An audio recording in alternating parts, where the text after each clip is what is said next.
इस वक्त मेरे हाथ में तीन मैनिफेस्टो है। एक मैनिफेस्टो है आजसू का, जो कि आज जारी किया गया, रोजगार देने वाली सरकार संकल्प पत्र के नाम से। एक है बीजेपी का संकल्प पत्र के नाम से मैनिफेस्टो मेरे पास है, और एक है जो इंडिया अलायंस ने अपना संकल्प पत्र जारी किया, एक वोट 7 गारंटी, ये संकल्प पत्र मेरे पास है। लेकिन अब सबसे खास बात यह है कि हम आपको ये संकल्प पत्र दिखा क्यों रहे हैं, क्योंकि ये घोषणा पत्र इसलिए महत्वपूर्ण हो जाता है क्योंकि इस घोषणा पत्र के सहारे सभी पार्टियां मैदान में उतरती हैं और ये बताने और जताने की कोशिश करती हैं कि अगर उनकी सरकार सत्ता में आती है तो वो उनके लिए क्या करेंगे। आज आजसू पार्टी ने अपना जो संकल्प पत्र जारी किया है, यानी कि घोषणा पत्र जो जारी किया है, मैनिफेस्टो जारी किया है, थोड़ा इसको लेकर आज चर्चा करेंगे। चर्चा इसलिए भी ज़रूरी है क्योंकि बीजेपी ने भी अपना मैनिफेस्टो जारी किया है। ऐसे में आजसू और बीजेपी का गठबंधन है, एनडीए गठबंधन में है, तो आखिर क्या ऐसी वजह आन पड़ी कि आजसू को अलग से अपना मैनिफेस्टो जारी करना पड़ा? आखिर क्यों नहीं एक ही मैनिफेस्टो में सारी बातें रख दी गई, जिस तरह से इंडिया अलायंस ने अपना मैनिफेस्टो जारी किया है? ऐसे में कुछ खास चीज़ें जो है इसमें बताई गई हैं। इसमें भी अगर हम बात करें, इस मैनिफेस्टो की बात करें, तो इसमें जो है युवाओं को रोजगार की बात कही गई है, महिलाओं को अधिकार की बात की गई है, किसानों के आय में सुधार की बात की गई है, सामाजिक न्याय, शिक्षा, स्वास्थ्य, पर्यटन, खेलकूद, झारखंडी भाषा, संस्कृति, विरासत की रक्षा, जंगल जमीन की रक्षा, औद्योगिक विकास एवं निजी निवेश, स्वराज से सुशासन, इस तरह की बातें जो है आजसू ने आज जो अपना संकल्प पत्र जारी किया है उसमें कही गई है। हमारे साथ संजय रंजन जी जुड़ चुके हैं, जो कि आजसू के प्रवक्ता है। ज़्यादा जानकारी के लिए हम उन्हीं के पास चलेंगे। संजय रंजन जी, बहुत बहुत स्वागत है आपका न्यूज़ बाइस्कोप में। संजय रंजन जी, सबसे पहला सवाल ये है कि आखिर आप लोगों को क्या ऐसी बातें रह गई कि आप लोगों को अलग से मैनिफेस्टो लाना पड़ा, बीजेपी को अलग मैनिफेस्टो लाना पड़ा? भले ही आपने भी संकल्प पत्र ही नाम दिया अपने मैनिफेस्टो का, बीजेपी ने भी अपने मैनिफेस्टो का नाम संकल्प पत्र दिया, लेकिन चीज़ें अलग अलग हैं। आखिर ऐसा क्यों? देखिए, हमारी पार्टी, हेलो जी जी जी बोले। हमारी पार्टी आंदोलन की पृष्ठभूमि में जन्मी हुई पार्टी है और हम अपनी बातें बहुत ही प्रामाणिक रूप से रखते हैं सामने। भाजपा और हमारी पार्टी नैसर्गिक सहयोगी जरूर हैं, मगर हम अस्तित्व और अस्मिता में अलग पहचान भी रखते हैं। हमारी पार्टी युवाओं को फोकस में रखती है, महिलाओं को फोकस में रखती है, खेत खलिहान की बात करती है और कोशिश करती है कि एक सर्वसमावेशी जो मैनिफेस्टो हो जारी किया जाए, जिसमें हक और हुकूक की बात के साथ साथ जो हमारे युवा हैं उनके रोजगारों को कैसे सृजित करेंगे उसके ऊपर एक प्रामाणिक बात कही जाए। तो हमारी बातें आधिकारिक होती हैं और हम बहुत यथेष्ट प्रमाण के साथ अपनी चीजें सामने रखते हैं। हमारा जो ये संकल्प है वो आज का नहीं है। बेसिकली ये एक बैठक हुई थी करीब 1 महीने पहले, उसमें 9 संकल्प लिए गए थे और प्रामाणिक तौर पर ये तय हुआ था कि इन्हीं 9 संकल्पों को लेकर हम जनता के बीच जाएंगे और उनसे कहेंगे कि हमारा जो पुराना परफॉर्मेंस है उसको देखिए और उसको आधार बनाकर इसको एक यथेष्ट प्रमाण के साथ समझिए और हमारी पार्टी को वोट दीजिए। निश्चित रूप से भाजपा का जो संकल्प पत्र है और हमारे संकल्प पत्र में बहुत सारी कॉमन चीजें हैं, बहुत सारी ऐसी बातें हैं जो दोनों आपको मैनिफेस्टो में मिलेंगी, मगर इसके बावजूद हमारी पृष्ठभूमि अलग है। और चूंकि हम झारखंड आंदोलन की पैदाइश वाली पार्टी हैं और भाजपा ने झारखंड के सृजन में महत्वपूर्ण भूमिका निभाई है, इसीलिए हमारा जो गठबंधन है बड़ा ही नैसर्गिक है। तो कुछ हमारे अपने निजी धरातल हैं जहां हम खड़े हैं और कुछ जो है सामान्य प्लेटफॉर्म है जहां पे हम भाजपा के साथ खड़े हैं। तो दोनों में कहीं कोई कॉन्फ्लिक्ट जैसी बात नहीं है। हाँ, इतना जरूर है कि हमने कहा अस्तित्व और अस्मिता हमारी अलग है, मगर फिर भी हम भाजपा के साथ हैं और जदयू के भी साथ हैं और जितनी हमारी सहयोगी पार्टियां हैं सबके साथ खड़े हैं और एक कॉमन मिनिमम प्रोग्राम होगा जिस पर हम अमल करेंगे। बात आपने कही, तो इसमें भी हमें समझना होगा कि अभी आप कह रहे कॉन्फ्लिक्ट की बात कर रहे हैं, लेकिन जब अगर जान लीजिए चुनाव नतीजे आते हैं और आप लोग अगर 1% हम मान लेते हैं कि सत्ता में आ जाते हैं, तो उसके बाद आप अपना संकल्प पत्र लेकर जाएंगे, बीजेपी अपना संकल्प पत्र आप दिखाएगी, कहेगी भैया पहले हमको ये काम पूरा करने दो, आप कहेंगे हमारे संकल्प पत्र के काम पूरे नहीं हो रहे, फिर आपसे लोग सवाल करेंगे। आप ये देखें, इंडी गठबंधन को ही गौर से आप देखें तो इंडी गठबंधन की कई सीटों पर इन्होंने कॉन्फ्लिक्टिंग कैंडिडेट दिए हैं। कई जगह कांग्रेस ने भी अपना कैंडिडेट दिया है और आरजेडी ने भी दिया है, कई जगह माले ने भी दिया है, सीपीआई ने भी दिया है। तो वो सिचुएशन बिल्कुल डिफरेंट है। हमारे साथ ऐसी बात नहीं है। हम 81 सीटों पे लड़ रहे हैं। जहां हमारी पार्टी के प्रत्याशी हैं वहां भाजपा और जदयू जो हमारे गठबंधन के घटक दल हैं वो हमारे साथ खड़े हैं, और जहां उनके प्रत्याशी हैं वहां हम उनके साथ खड़े हैं। हमारे भीतर कोई कॉन्फ्लिक्ट नहीं है। हाँ, ये जरूर है कि एक कॉमन मिनिमम प्रोग्राम बनता है जब हमारी सरकार बनती है, और आपने कहा 1% मान भी लिया जाए कि आपकी सरकार बन रही है, इसको जरा सा थोड़ा सा चेंज कर ले, 100% हमारी सरकार बनेगी। और जो मुद्दे हैं, रोजगार के जो मुद्दे हैं, उस पे हम बिल्कुल कस के लड़ेंगे इंडी गठबंधन से, और उनसे पूछेंगे कि 19 रिक्तियों की बिना पर आपने एक नौजवान की जान ली, 583 रिक्तियां थी और आपने 20 नौजवानों की जान ली, उसका हिसाब कौन देगा? आपने खेत खलिहान तक पानी नहीं पहुंचाया, उसका हिसाब कौन देगा? आपको 5 वर्षों का कार्यकाल मिला था, 5 वर्षों में आपने आधारभूत संरचना खड़ी नहीं की, इसका हिसाब हम मांगेंगे। और हम ये भी हिसाब मांगेंगे कि आज जो आप मैया योजना को लेकर के इतना ह्यू एंड क्राई मचा रहे हैं, कोई इनसे पूछे कि 4 साल पहले इस तरह की योजना इन्होंने क्यों लागू नहीं की? और जब गोबर दीदी जैसी योजना सामने आती है तो इनको क्यों दर्द होता है?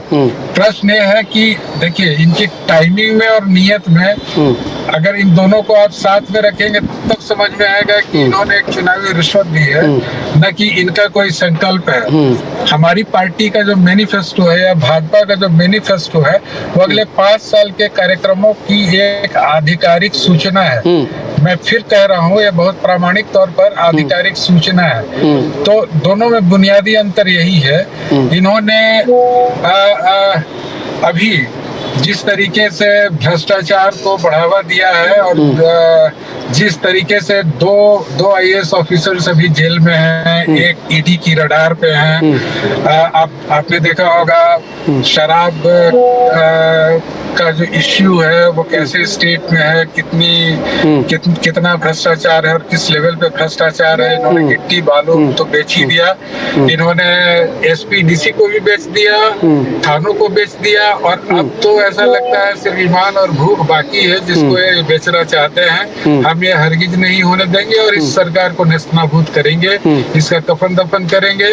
और इसमें कोई शक नहीं है कि इस बार हमारी सरकार आएगी, 100% हमारी सरकार आएगी। और हम अपने घोषणा पत्र को लेकर बिल्कुल प्रतिबद्ध है, बिल्कुल कटिबद्ध है, और हम बिल्कुल इसको लागू करेंगे और पूरी निष्ठा, ईमानदारी और प्रामाणिकता के साथ लागू करेंगे। ठीक है, हमारे साथ हम अपने वरिष्ठ सहयोगी राकेश रंजन को भी इसमें शामिल करेंगे अपने इस पूरे चर्चा में। राकेश रंजन जी, देखिए यहाँ पर बात की जाए, संजय रंजन जी ने एक बात कही कि जो उन्होंने मैनिफेस्टो जारी किया है, इस मैनिफेस्टो के जरिए कहीं भी कोई कॉन्फ्लिक्ट नहीं है। और भाई ये लोग, इनका कहना है कि हम जो झारखंड में जिस तरह से झारखंड को आज़ाद कराया गया उसके बाद की जन्मी हुई पार्टी है, हम युवाओं के बारे में सोचते हैं, युवाओं वाली पार्टी है, और ये इसलिए हमने मैनिफेस्टो जारी किया है। बीजेपी ने भी जारी किया, लेकिन कोई कॉन्फ्लिक्ट नहीं है। लेकिन आपको लगता है कि आने वाले समय में जो कहते हैं ना एक दरार की बात होती है वो फिर नहीं आएगी? और ऐसे में क्योंकि लोग पूछेंगे कि आपके मैनिफेस्टो में ये था, आपने क्यों नहीं किया, आपके मैनिफेस्टो में ये था, आपने क्यों नहीं किया?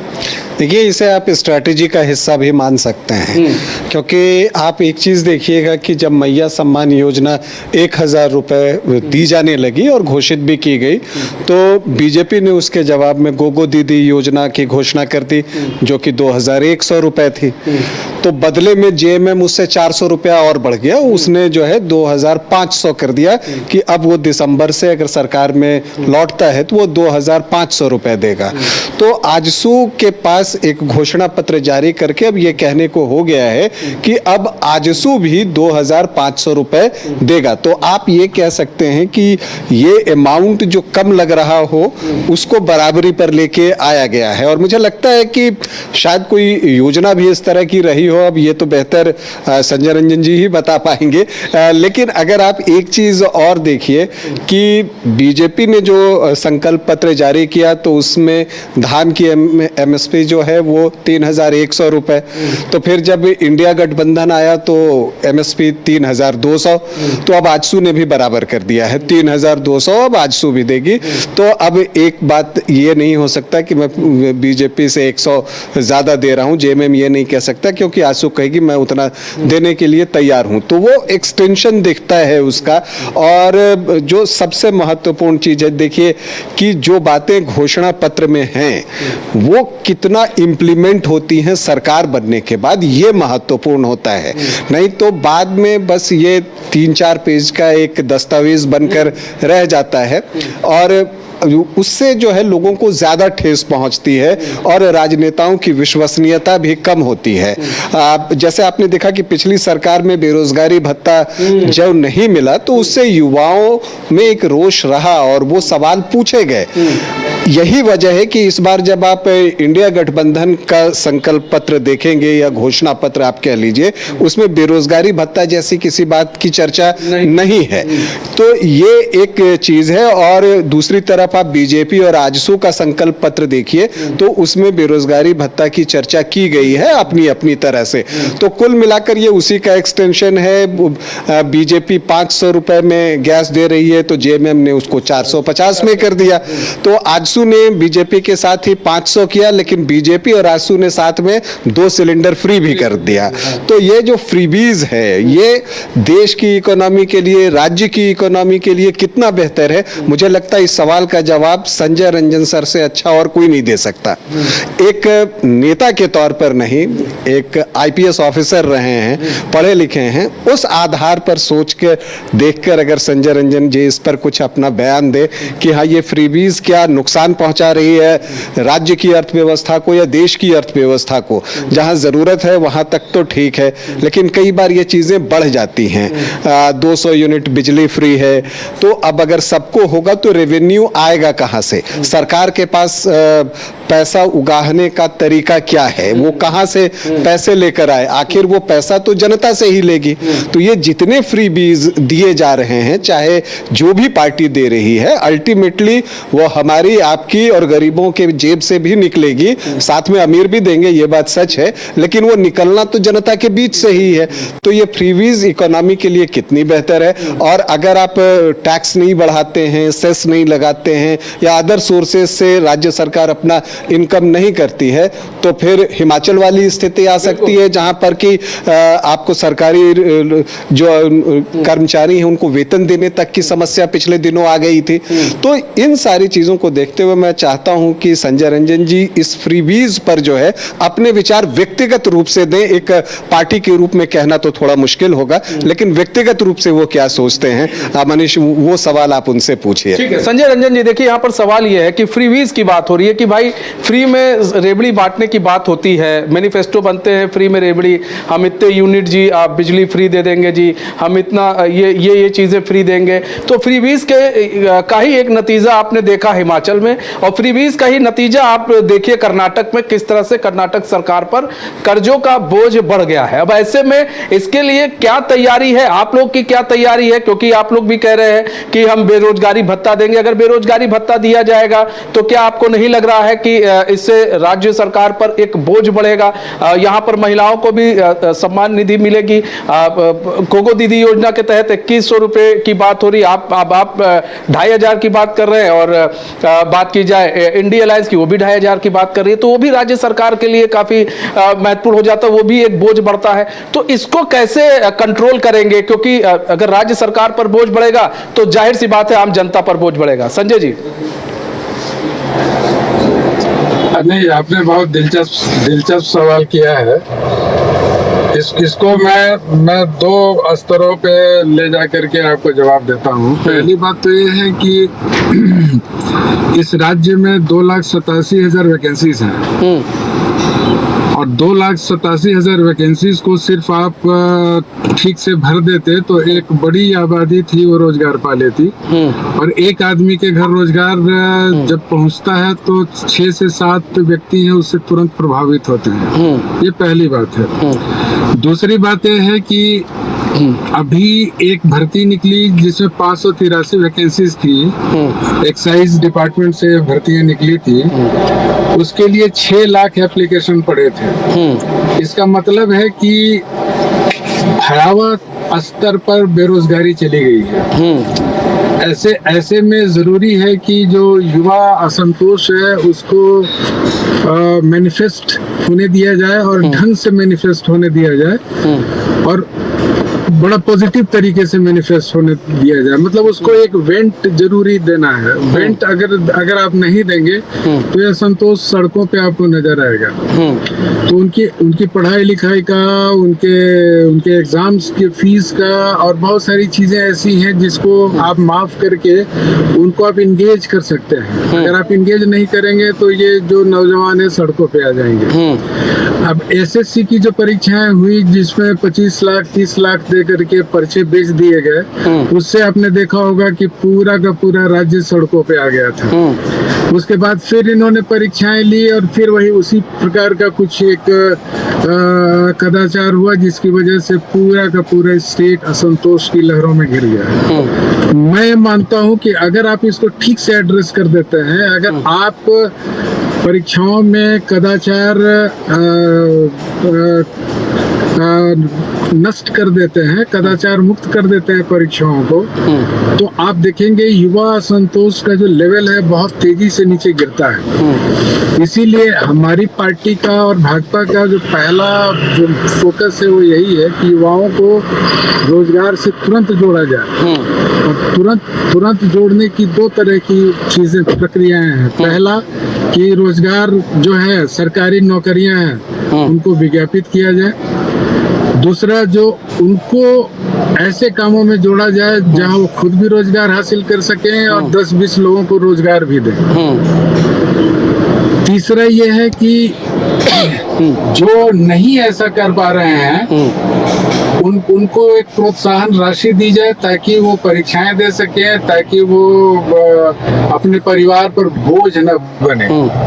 एक बड़ी आबादी हमारे यहाँ दलितों और पिछड़ों और जनजातियों की है, तो उनको ध्यान में रखते हुए कुछ प्रोत्साहन राशि दी जा सकती है। आप बिल्कुल सही कह रहे हैं कि जो सब्सिडी है वो एक तरह का बड़ा मिथकीय संसार है और जिसमें युवाओं को ले जाना अच्छा नहीं होता। मैं मानता हूँ अगर आप लॉजिकली देखें तो अगर सब कुछ फ्री कर देंगे तो आखिर सरकार के पास राजस्व कहाँ से आएगा। लेकिन एक दूसरा पक्ष भी है जो मैं यहाँ रखना चाहता हूँ, वो ये है कि ये खनिज से भरपूर राज्य है और 40% देश का खनिज झारखंड से जाता है। अगर इसका राजस्व जो भारत सरकार को वापस लौटाना चाहिए यहाँ के राजकोष में, अगर उसको लौटा दे तो किसी को सब्सिडी देने की जरूरत नहीं पड़ेगी। और आखिरी बात जो मैं कहना चाहता हूँ कि अगर आप छोटी छोटी जल परियोजनाओं को बना दें, खेत खलिहान तक पानी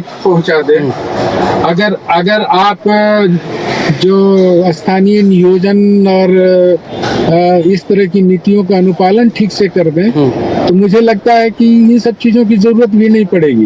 मगर तब तक जब तक कि ये सारी चीजें जमीन पे नहीं उतरती हैं और तब तक जब तक कि जो हमारे युवा है, हमारी महिलाएं ये नहीं कह देती है कि अब हमको इसकी जरूरत नहीं है, तब तक आप उनको प्रोत्साहित करने के लिए जीवन के प्रति लेकिन सर आप तो एक आशान्वित रखने के आधिकारिक लिए- पोस्ट पे रहे, आपको लगता है कोई ये कहेगा? और दूसरी चीज ये सर कि 2,87,000 जो नौकरियां अभी रिक्त पड़ी हैं, अब देखिए ये अब इसको हम अगर संख्या के तौर पर देखें तो काफी भारी संख्या है, 2,87,000, जो कि बीजेपी कह रही है कि अपने संकल्प पत्र में कि हम इसको भरेंगे तो भरेंगे। आखिर ये रिक्त पद कब से खाली थे सर? और दूसरी चीज ये, आखिर इन रिक्त पदों पर भर्ती क्यों नहीं होती? ये सिर्फ हम यहाँ झारखंड की बात नहीं कर रहे, हम कई राज्यों में देखते हैं खाली पड़े रहते हैं पद, उसके बावजूद भर्ती नहीं होती है।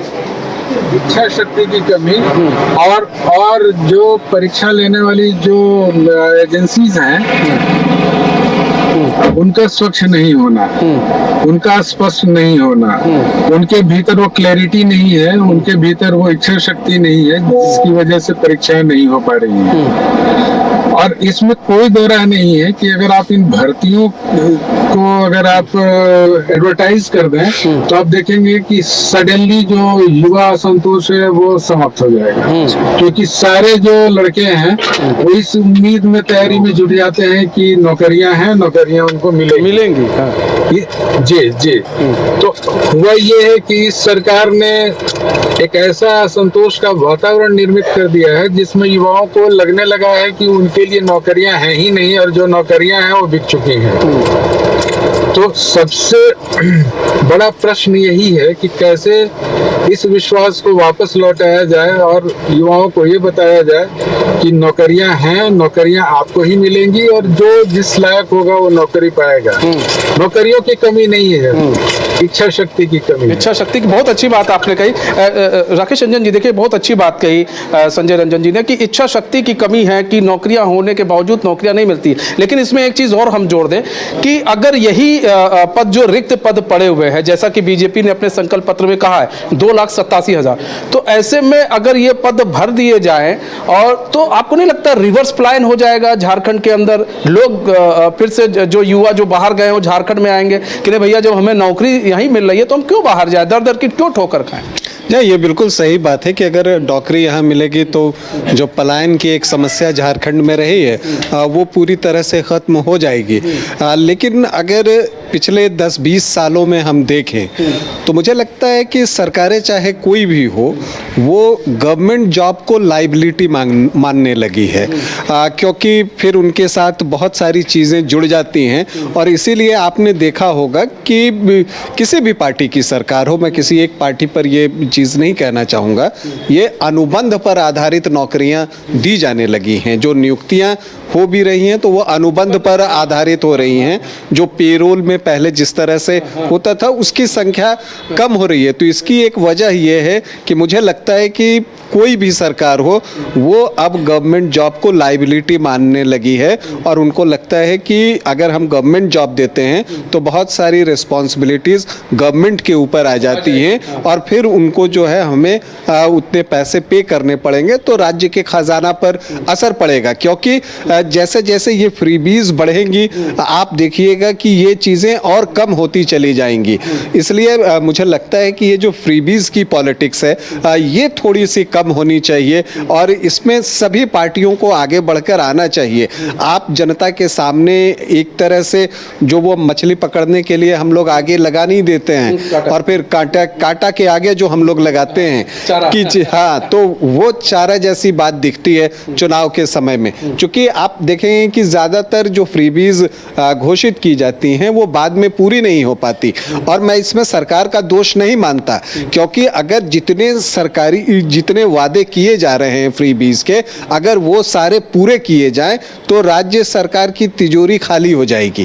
तो ऐसी परिस्थिति में वादे वैसे ही होने चाहिए जिनको कि पूरा किया जा सके, चाहे कोई भी पार्टी हो। मैं यहाँ पर आजसू, बीजेपी, जेएमएम, कांग्रेस किसी एक की बात नहीं कर रहा, क्योंकि अब इसके दुष्प्रभाव भी दिखने लगे हैं और कई राज्यों में दिख रहे हैं। एक संजय जी एक छोटा सा सवाल है आपसे। यहाँ पर देखिए, यहाँ बात बात हो रही है, अनुबंध कर्मियों की बात हुई अभी। देखिए यहाँ पर जब हम जॉब की बात करते हैं तो हम अनुबंध कर्मियों के ले आते हैं बीच में कि ठीक है हम आपको जॉब दे देंगे, लेकिन रेगुलर नहीं होती, उनको स्थायी जॉब नहीं मिल पाती है। अस्थायी जॉब हम देखते हैं मिल जाती है। उसके बाद क्या होता है, कुछ दिन बाद ही आप देखते हैं साल 2 साल बाद वो स्थायी की मांग करने लगते हैं। इससे सरकार पर फिर बर्डन पड़ जाता है। आप देखिए कई इस सरकार में भी कई जो है स्थायी जॉब की मांग की गई, कई लोग धरने पर बैठे, तो इसलिए जो है अब ऐसे में कई पद खाली हो जाते हैं।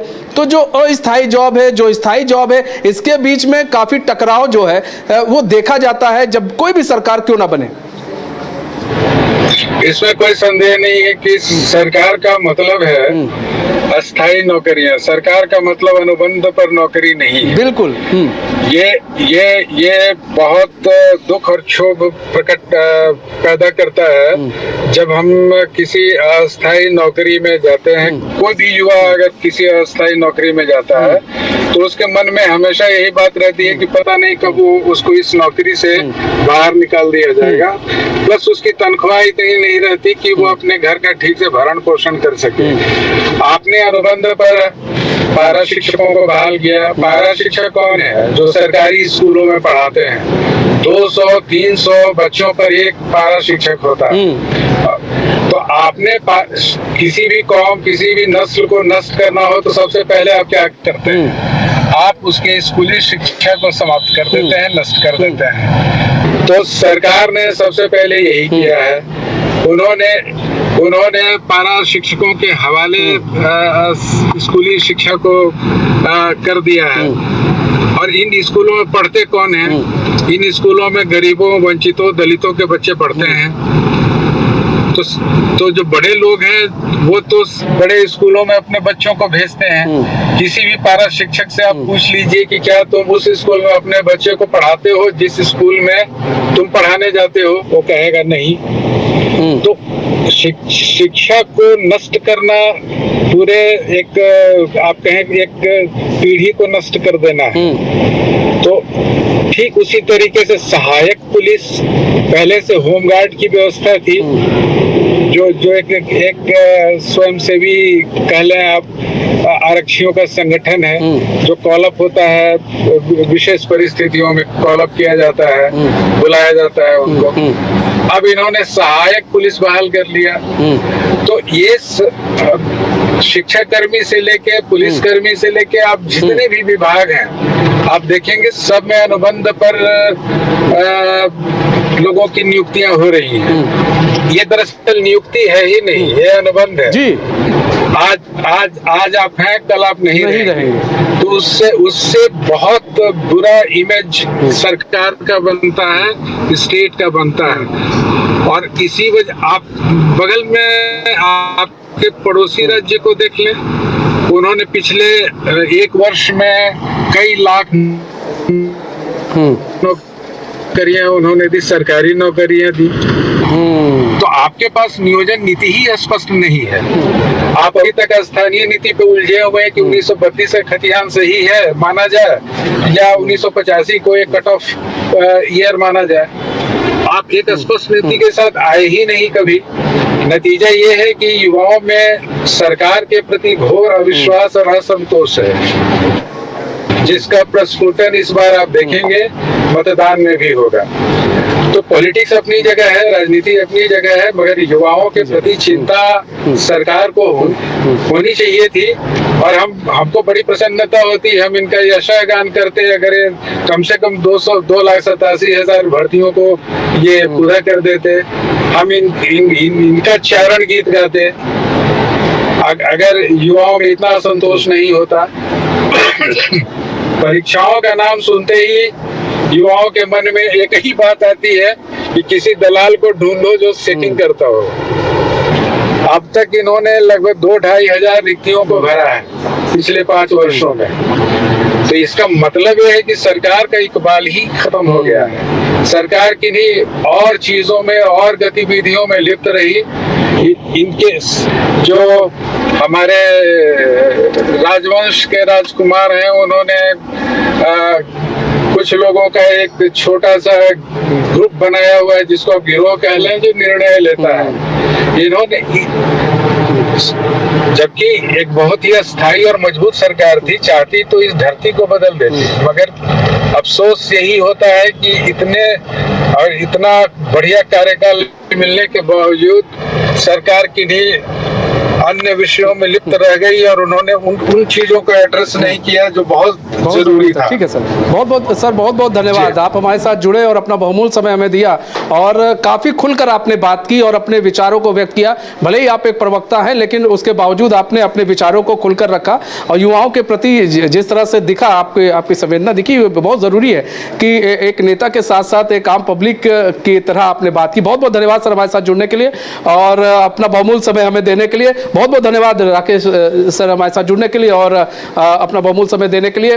तो हमारे देखिए, हम बात कर रहे थे यहाँ पर, आज हम मैनिफेस्टो की बात कर रहे थे। उस मैनिफेस्टो में आज आसू ने भी अपना मैनिफेस्टो जो है वो आज जारी कर दिया और मैनिफेस्टो में काफ़ी सारी बातें हैं, लेकिन सवाल ये उठ रहा था कि आसू ने अलग मैनिफेस्टो क्यों जारी किया है। तो अब जैसा कि आसू की तरफ से कहना है कोई कन्फ्लिक्ट नहीं है, सब कुछ ठीक है और वो जो है उसने अलग मैनिफेस्टो जारी किया है, बीजेपी ने अलग मैनिफेस्टो जारी किया है, इसमें कोई दिक्कत या कोई परेशानी नहीं होगी।